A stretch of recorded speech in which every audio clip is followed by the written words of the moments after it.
Lava tubes of Etna volcano in the southern Italy in the island of Sicily. Many of us heard about the lava tubes since the Apollo program to the moon. Apollo 15 actually landed beside one of these lava tubes, but they existed before that and were known to the geologists on the planet Earth. We were visiting them. They look like caves practically. You go inside them and they have anything that a cave have, even a stalagmite they can have. But we know them first as public by the moon. That is the one of the lunar soils that we think that there's a lava tube under it. On the planet Mars, we have them. We know them because we saw first on the Earth. On the moon, they exist like that. You see a chain of craters like this. We actually have landed beside one of them, as I told that Apollo 15 did that. Beside the Hadley Reel, it is a lava tube. The roof of it has collapsed.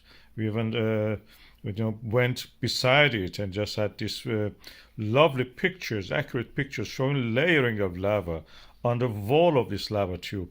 Only 1 kilometer wide. It is quite big in the Earth standards. In the Etna, Mount Etna, we have these lava tubes.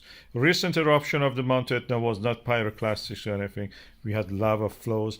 These lava flows were flowing out of one of the flanks of the volcano, and they were most of the course they were hidden. You could not see them at the surface. When they come out and they flow toward the lower ground, that's where they will become visible as lava flow. You have seen videos of them and photographs of them in our channel a lot. This is a sticky lava, which on the top of it gets hardened and then gradually forms a crust, like the crust which forms on milk or when you're boiling it or anything like that. As you can see here, they're all the time coming out of the this volcanic eruption at the Etna.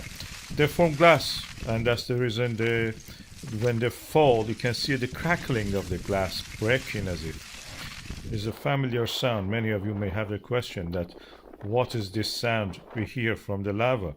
This is how they form. Volcano erupts, creates a pathway for itself. The next eruption creates a crust over top of it. And that crust hardens. The lava continues underneath to flow because it's protected from the environment, forms lava tube.